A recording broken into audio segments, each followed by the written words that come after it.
creating curiosity by asking better questions. This is Shed Talk.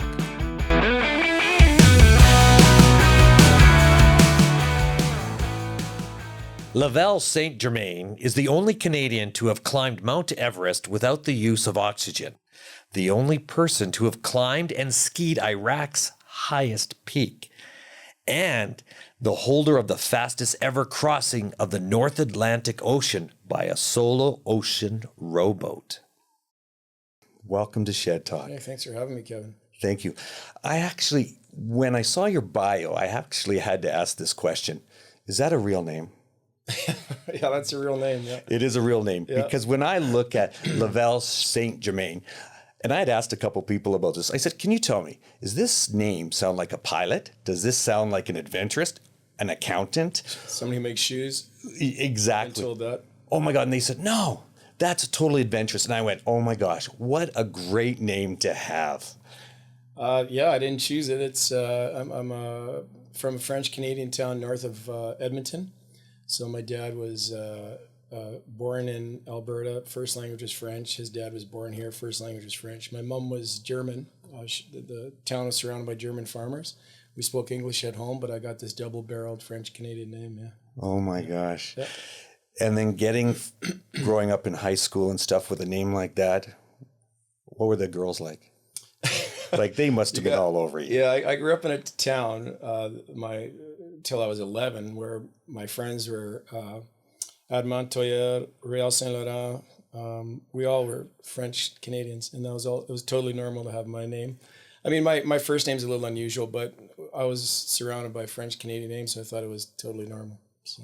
That is awesome. Yeah. Did you also feel as you're growing up with a name like that you actually had to be really focused? No.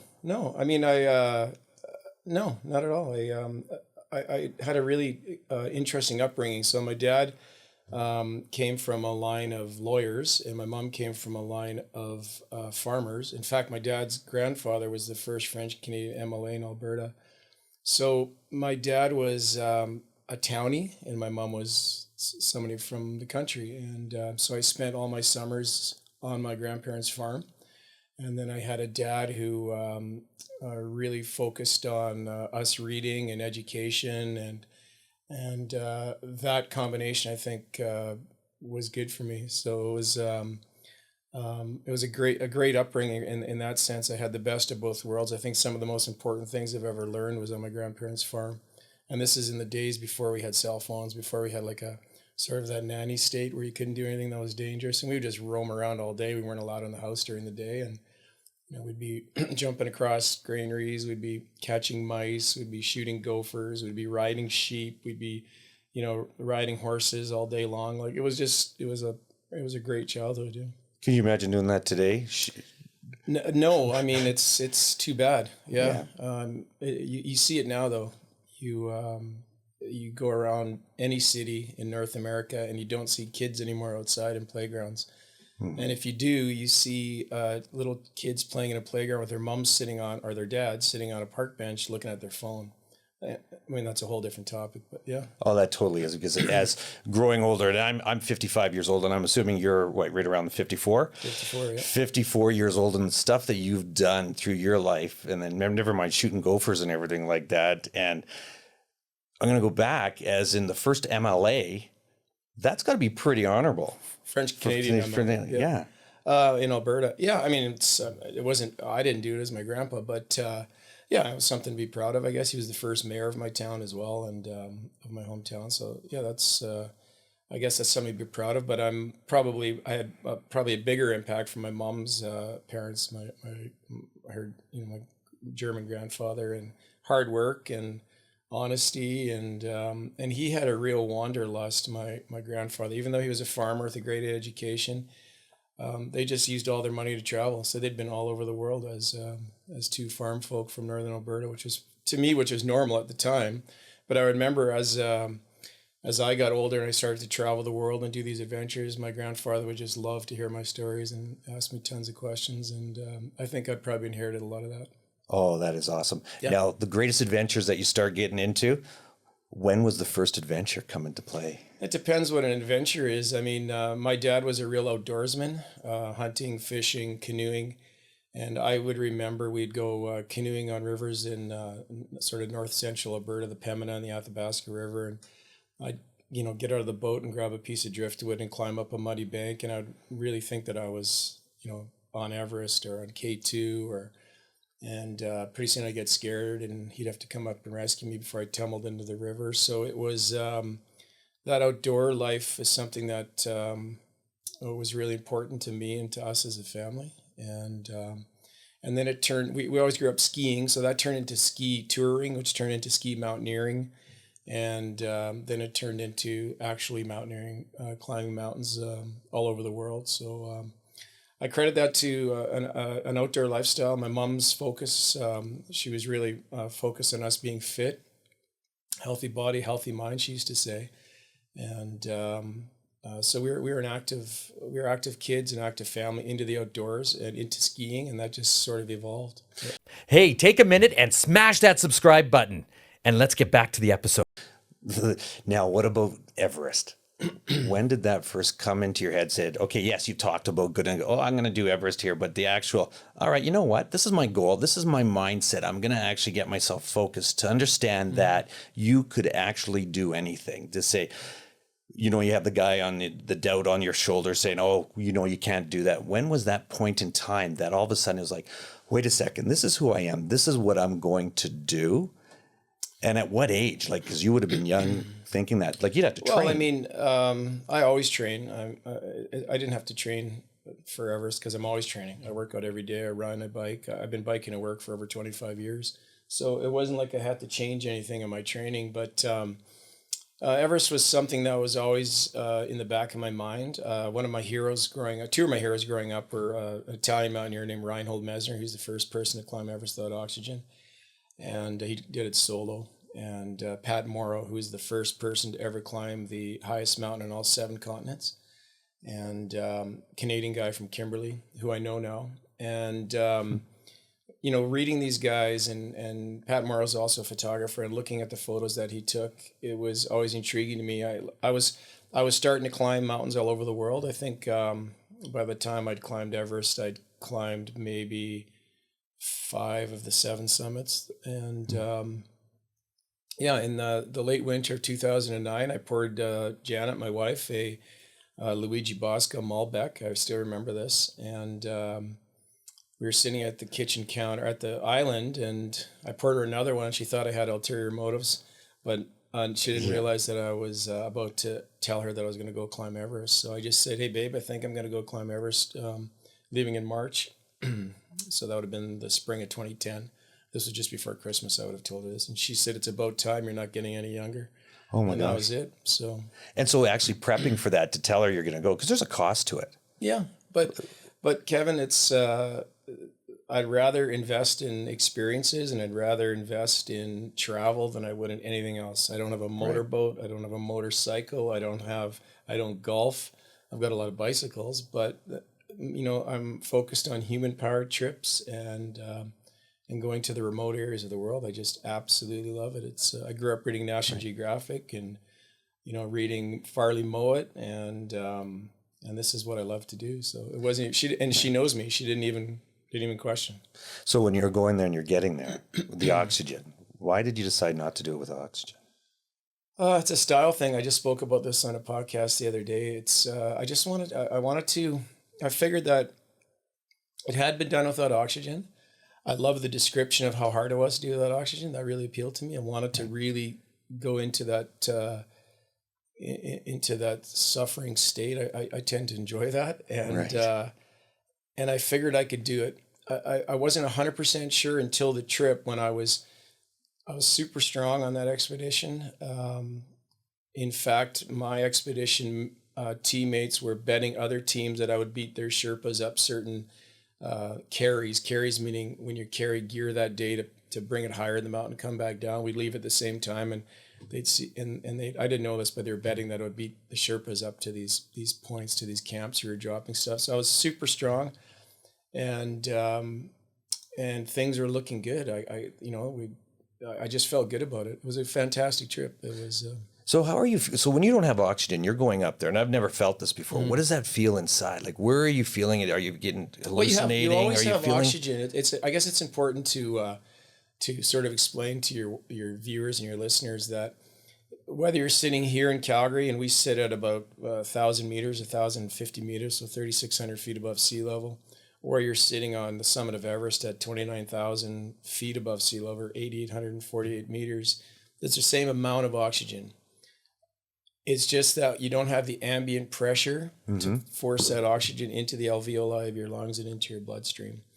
Because you're so high, you have less ambient pressure. Right. That's why in an airplane, we don't pump oxygen into an airplane. People think we pump air into an airplane. All we do is take air that's generated by the engines and inflate the airplane to increase the pressure inside. That's why airplanes are round, the fuselage. So all we're doing is pressurizing the airplane so that we fake an altitude inside the airplane of about 8,000 feet above sea level. So when you're sitting in an airplane cruising across the pond, for example, you're sitting at about the height of the top of the Lake Louise ski hill.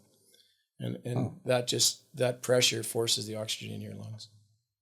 So initially, to answer your question, Kevin, initially when you get to base camp on Everest, for example, that's about 17 or 18,000 feet above sea level, which is really high, plenty high enough to kill you.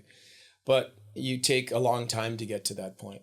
And then, so when you first get there, you feel sick. You feel like you've got the worst hangover. You're sort of curled up in the corner of your tent, groaning, and your head hurts, and you're lethargic, and you don't have an appetite. You just feel shitty all the time. But then slowly, after a couple of days, your body starts to produce more hemoglobin, which is the oxygen-carrying part of your blood. You eventually start to grow new capillaries, and your body adapts. And the way I generally do it at altitude, if I have a good sleep, then I know I can go higher the next day. Because normally you have shitty sleeps when you have altitude sickness, or you're feeling lethargic from the altitude, you just don't feel good. So your body starts to adapt rather quickly. And what we would do is you'd climb high and then come down low, and climb high and come down low. And then when you'd sleep high, when you weren't quite ready, you'd feel like crap. And unbelievably, your body just... Not unbelievably, but it's pretty fantastic the way the human body can adapt to any kind of stress.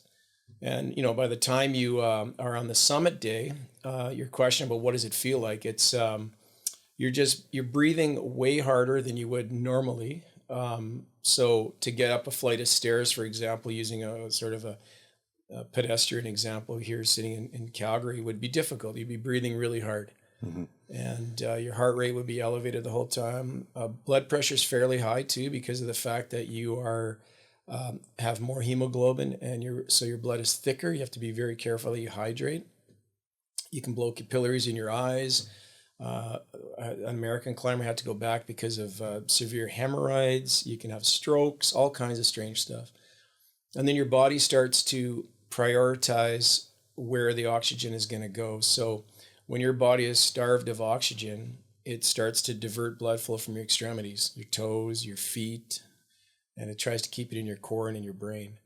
And so that's why it's so easy to freeze at altitude, because of the fact that this warm oxygen-carrying blood is being diverted to where it needs to be, which is going to be your brain and obviously your heart and your lungs. So. And anxiety must be coming in at this point too. Anxiety? As well. Yeah. No. Nothing? No.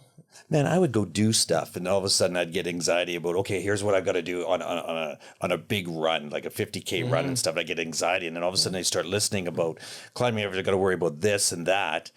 Is this where the frostbite came in on your hands as well? Was it Everest? Oh, yeah, it wasn't that cold. Like I don't think it was even minus 30 on the summit day. We're Canadians. That's not that cold. But you got this device that you slide up and down the rope called a Jumar. It's just this friction device that slides up and then it locks, and you put your hand through the aluminum handle on it. And with big Himalayan mitts on, I had the wrong handle. I had a smaller handle, something you might use here in the Rockies.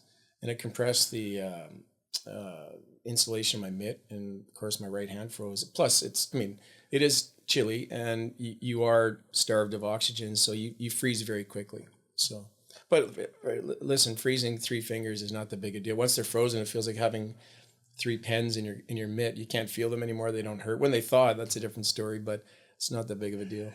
So that you knew that where they're at, they're frozen, and you're going, well, I'm not going back yet. I'm gonna lose the ends anyway, so I'm gonna keep going. I didn't know I was going to lose them yet, but they froze about 3 hours out of high camp climbing up. So I still had another 14 hours to get back to camp. So yeah, you just kind of prioritize. I'm not going to go back for 3 fingers. So, I mean, if it was my foot or my whole hand, then that would be different because you wouldn't be able to move. Oh my God, yeah. Because I was wondering about. I was saying, well, when you lose your hands, because in my industry, in the construction, guy loses his hands, it's all bloody and it's all this, and then all of a sudden, yeah, okay, here we go. We got our WCB claims and this, and all of a sudden, when I read yours about, oh yeah, and I lost 3 fingers, I'm going, okay, well, here's 3 different things. You got business side of it, where we do business, and guys are losing their fingers because of this, and it's a big deal. Then all of a sudden, here you are. Oh yeah, well, it's just frozen. I'm just coming back. Like, it's 2 totally different stories. 2 different things. Like 3 pieces of wood in your mitt that you know eventually is going to cause you some issues. But it was interesting when I came back, though, Kevin. Transport Canada, because I'm an airline pilot, they sort of suspended my medical, and on the phone they called me and they said, "What do you mean? Like, I haven't seen a physician. What are you doing?" "Well, we think you may have suffered brain damage from the altitude, from lack of oxygen, and they quoted horribly mangled hand," because they'd read an article in the Edmonton Journal about my climb. So they did what's a very rare thing, was a medical flight test. So they put me in a simulator, 737 simulator. They had a Transport Canada inspector, and they're not a medical inspector, but a regular inspector, the guy that does that does flight tests and that type of thing. And they just put me through my paces. They wanted to see if I can operate all the knobs and switches, and then that gave me complicated procedures and emergencies I had to do, and flying in the mountains, and it was actually super fun, but it was baseless. Everything was fine. So. Hey, take a minute and smash that subscribe button, and let's get back to the episode. So they're putting you through this test, and you got to use your fingers. Mm-hmm. Yeah, I only lost the tips. It's not that big of a deal. So you lose the tips of it, but you still, there must be some feel. Like, how long after when you lost your fingers that you had to do this test? Oh, they'd already been amputated, so I don't know. It was probably 3 months after I'd frozen, maybe, or 2 months after I frozen. I got them chopped off about a month after I got back to Calgary.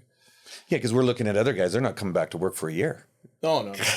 I was doing chin-ups with the bandages on my hand because you got to keep moving, right? And keep going and stuff like. I also was looking at your video on that you have on your web, and it was really interesting. When you're crossing over, when you're on the boat, or you're rowing the Atlantic, rolling the Atlantic, and it was really interesting to look at your eyes. If anybody ever sees this video and they watch it and you have the music behind you, and it's really interesting looking at your eyes and the focus. And it reminded me when you see somebody so hyper-focused that they're in the moment and that time and space, like someone's watching an out-of-body experience. Oh, yeah. And I'm looking at you and I'm watching this, and you're going through this. What was that whole feeling about? Because my feeling in taking that is like, I felt like you were an out-of-body experience. Your eyes were just there, and that as being obsessed, possessed, like it's just like, it was an awesome look. Yeah, I don't know. I do know that. I think it's a video where is the sun low in the sky and the sun's kind of red, and there's maybe high waves. And then there's high waves, and you're right there, and your eyes you're looking around, but your head's you're standing. Your head's like this. And it's not your eyes and the focus where your eyes are at. And when you see that, that intense, it's probably fatigue, but the actual focus, because you have to be in that moment in time right there. Because there's guys that'll be doing things, and then all of a sudden, when you're present and you're truly present in the moment, you can actually see it in somebody that you're truly there, you're present, and that was like, whoa. That there's a guy that's present in the moment, focused, that there is no failure, and you're okay to die. Yeah, I'm not ever okay to die. No, I think, if I put that out there, I'm not. No, I think that video was taken after a very long storm. I'd had a very long storm, and it was right around stampede time. I remember this because the guy that was doing my wind, weather, and waves, a guy named Jim Rediker, he was a flight dispatcher for Canadian North, a really good weather guy. He did my weather on Everest as well. We had been talking during the storm. It was really funny. I was at my wit's end. The boat I felt was coming apart. I was getting hit by waves, and it felt like I was in a car accident. I remember it felt like I was being hit by a minivan, like broadsided. So I sent him a satellite message, and I'm like, Jim, what's the forecast? How long is it supposed to last? And I remember he came back, he goes, you're almost out of it, only another 16 hours roughly. And I remember thinking, 16 hours? I might not last 6 minutes. This is like I had my survival suit underneath me versus like packed away I had my bailout checklist ready to roll. I was anticipating that the boat was going to come apart. Anyway, I got through the storm. More importantly, the boat got through the storm, and that video was taken after the storm when the water had calmed down. Even though I look at that video now and the waves are probably almost as high as a shed, but compared to what they were when I was in the storm, they were it was like flat water. So Were you actually, so during that storm, were you like going, oh, this could be it? Like, yeah, I mean, yeah, I didn't think I was going to get the chop, but I figured I was going to end up in my survival raft, in my survival suit, and waiting for rescue. I mean, hopefully waiting for rescue, but there was just nighttime storms in the North Atlantic are not fun because daytime storms, you can position yourself down waves so that when you get to the bottom, so when they get hit by another wave, you don't tumble. And at night, you can't see, but I became so one with that boat that I could actually, just by feel, get it going down the wave the right way. And just using two little ropes that were tied to the rudder, I could just, moving even a centimeter would really adjust the boat coming down a wave. And what happens at the top of a big wave is when you see a wave and there's the white water at the top, it's actually, there's a rotational force on the boat. So when you get to the top of the wave, the boat starts to turn, then comes down.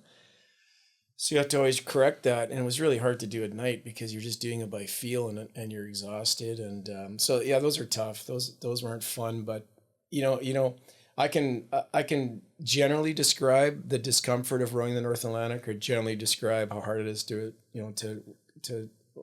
hike up, climb Everest without oxygen, but we are designed to forget pain. And I say this all the time, that it's been said that if humans remembered pain, a woman would only have one child.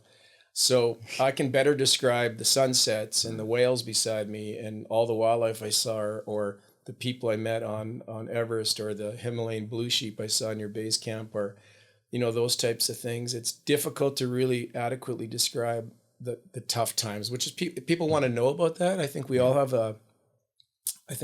want to know what happens when you see a ship or a small boat disappear over the ocean horizon. You want to know what happened on the other side.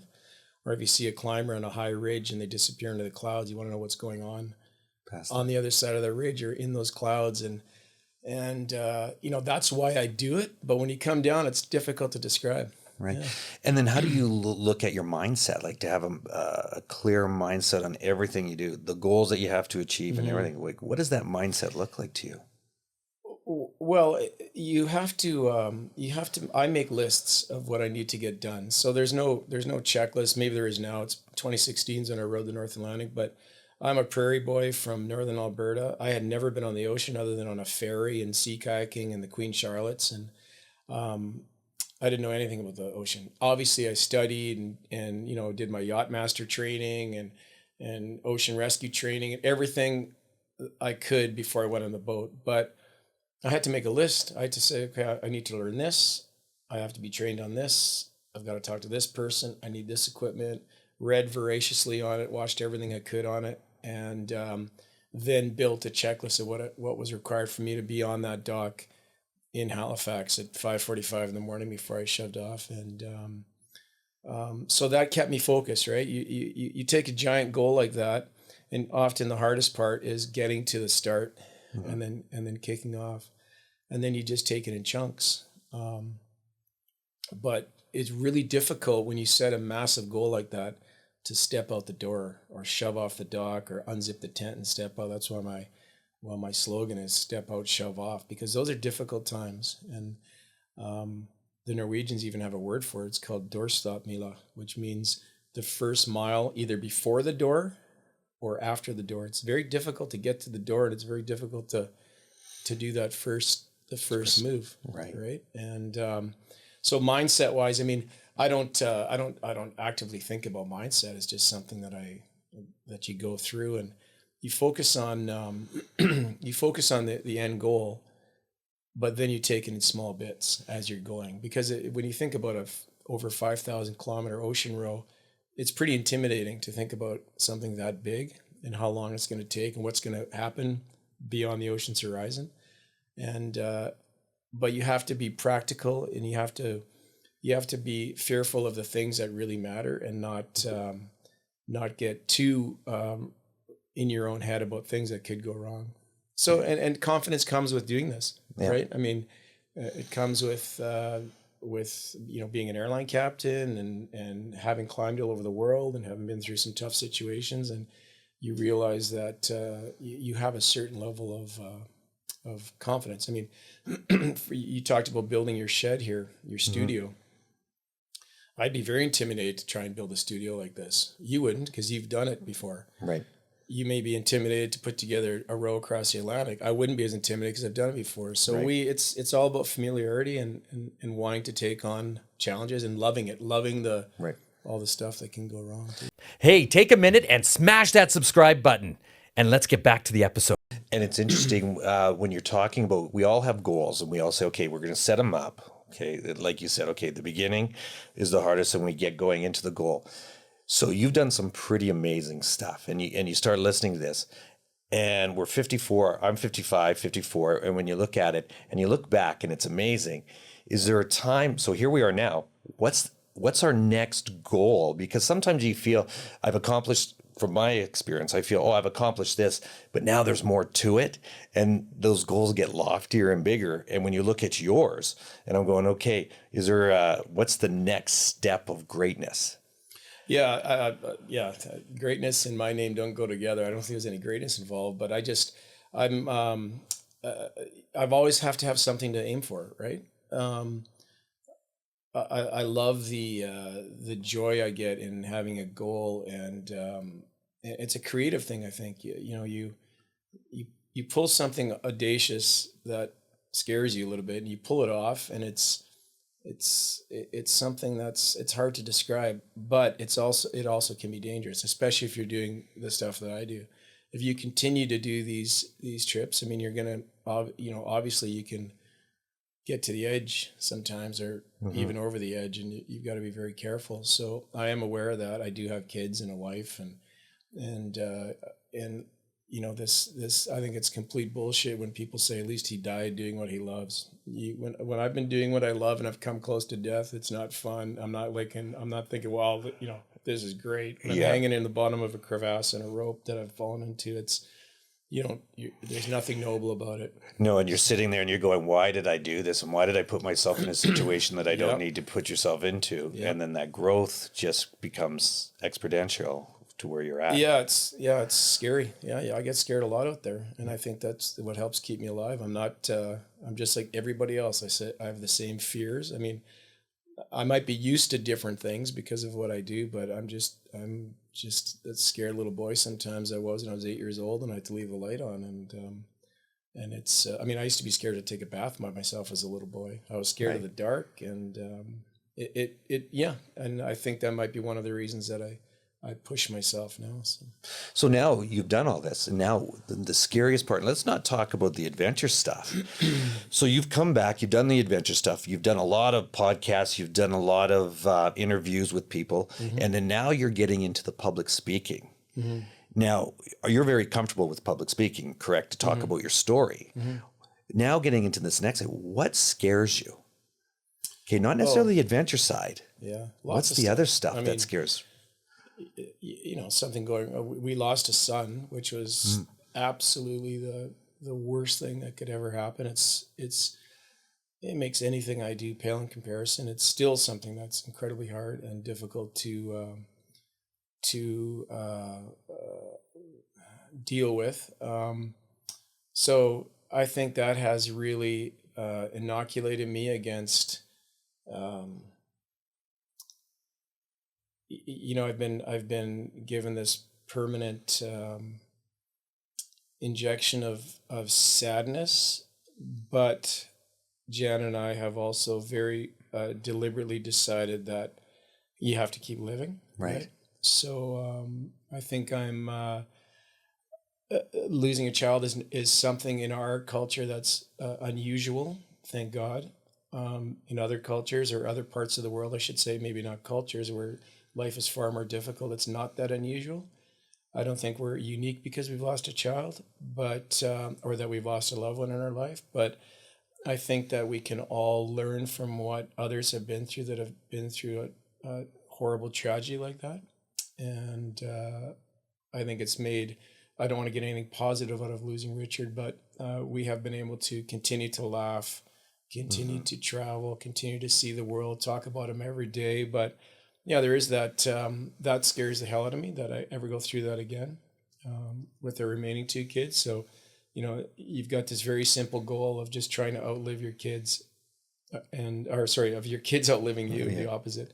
And so that scares me. But what really scares me, Kevin, is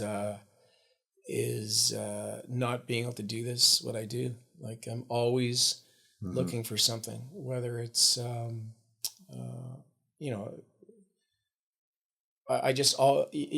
I always want to be able to pull off these trips. I mean, for myself, I love planning something and then being on the summit or having crossed this, you know, whatever, a jungle or whatever it may be, or a desert. And I love living that.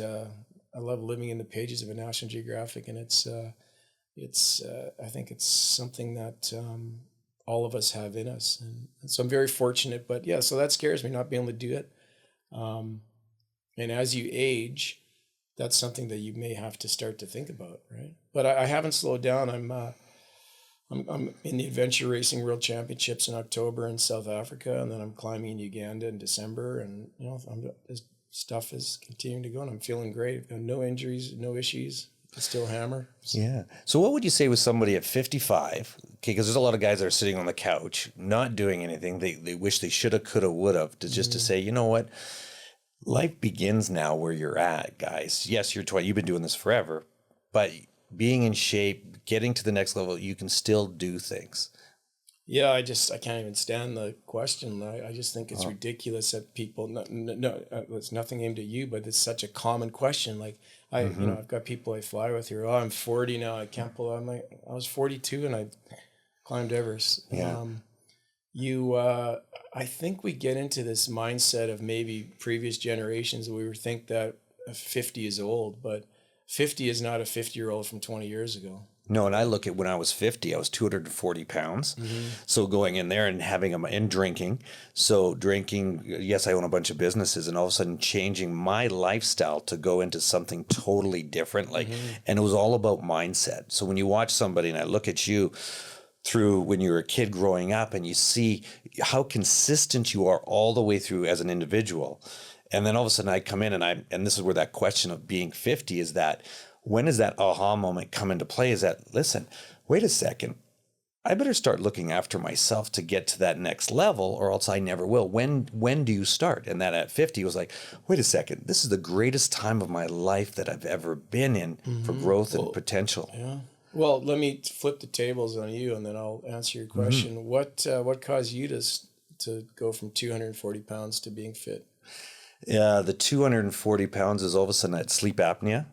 I had gout. I had cancer, bladder cancer. And then all of a sudden it was just a mess. I had money. But the whole idea of the whole question was all of a sudden, wait a second, where am I going to be? What am I going to do? What's my integrity? Do I truly love myself? And it came into it. I asked you that question earlier about death. Are you okay to die? And I remember asking myself, am I okay to die? Meaning, did my bucket list and did this? And it was one of the things that I had to come to reality was like, I better love myself to truly who I am. But was there one moment?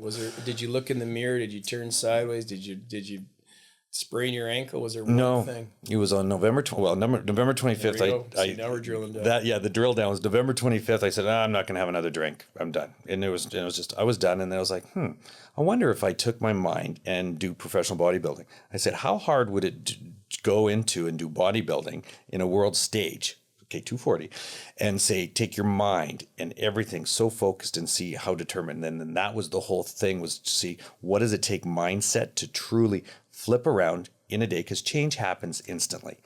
And once that happened, it was like, whoa. And then the next thing, the next win. And it was like, whoa. And it was a wake up call that all of a sudden, wait, I could do anything. So that's where the story comes in. The storytelling at 50 was like, wait a second, the story I'm going to tell myself, I can go to the next level. And listening to you, you already had that all the way through. So that's inspirational. That's inspiring. And it's just like, yeah, that's exactly that eye. They call it the eye of the tiger. The Sylvester Stallone back in the day, and then you see that in someone's eye, and then you can actually feel it and get that feeling across. As when I just saw your website and saw that emotion to me, when I saw that, gave me that aha, like, that's it. That one time, that 1 second changed my life. Just watching that and saying, yeah, that's the focus that I see that somebody has to have, and people see it. You want to see it? There it is. And it's a moment. And we talk about this a lot. I talk about this during when I do my public speaking. We talk about it on the podcast that I have, Adventure Audio. And the way I see it, it's like you're that silver ball rolling down the pinball table, and there's the flippers that deflect you in different directions. And you can either be deflected to 240 pounds and drinking too much and goat, or you can be and focused more on money than you are on your fitness or your health, or you can get deflected into health and fitness, traveling, picking up experiences, maybe getting out of a crappy relationship or something like that. But sometimes it's almost out of our control. And the example I use is our youngest son, Eric. He's 21 years old. The year after we lost his brother, him and I, in the Northwest Territories, canoed the river where his brother was killed as a way for me to deal with it, especially. And we had to fly in a small bush plane up to this indigenous village up on Great Bear Lake, Delaney, this beautiful place. And the pilot of the single engine Cessna that flew us in there said to Eric, his name is Louis Lawrence, he flies for Air Canada now. He said, Eric, do you want to ride up front? Because it's a single pilot airplane. And Eric said, sure. So he rode up front, little kid, he was 14 years old. And a couple days later, we're on the side of the Great Bear River, him and I, laying in the tent just before we fell asleep. And he said, hey, Pops, I think I want to become a pilot. I said, oh, cool. I said, what brought that on? He said, just looking at Louis flying the airplane and all the switches and buttons and stuff, it seems cool. So my point is that flipper was Louis inviting him to the cockpit, even though I'm a pilot and he'd ridden up with me. And, you know, sometimes what's run right under your nose, you don't want to do. And now he's an airline pilot. He's 21 years old, flies for the same airline I fly for. So that's how fickle life can be. But I think what we need to do sometimes is to actually hit the buttons on the side of that pinball machine and deflect ourselves, hit the paddles so that they deflect us in the correct direction. And sometimes it takes 50 years to find it. For me, I can actually remember very clearly that it was a love of reading about travel, a love of reading about adventure, sort of typical boy adventures. And the fact that my mom was, playing volleyball and softball and canoe racing when I was a little kid growing up, seeing her do that. And I remember once I asked her, I said, Mom, how do you have such a flat stomach? I was 8 years old. And she goes, I just hold it in all the time. And I stand up straight, hold it in, and I exercise. And from that day onwards, I have focused heavily on staying healthy. Hey, take a minute and smash that subscribe button, and let's get back to the episode. And I preach this to the young first officers that fly. With the most important thing you'll ever do in your life is look after your health, and number two is pick the correct spouse. And if you get both of those right, you really set yourself up for success.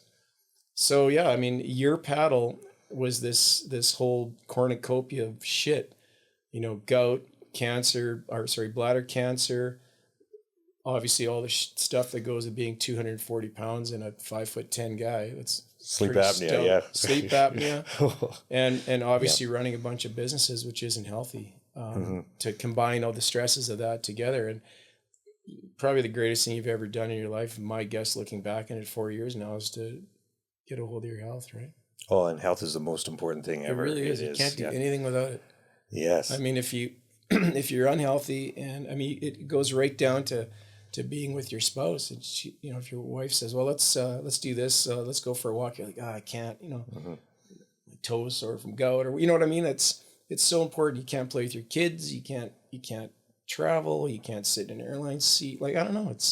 I find it to be one of the the best investment you can make is your fitness. And your health. It truly is one of the best because of, I got guys that have heart attacks, and then once they're on the pills, it's like, guys, now you're not proactive, you're reactive. And now it's like, you can't go for that walk. You can't do that. So it's like, okay, let's begin today, because today starts today. And I do think now we live in a society where we want a quick fix for everything.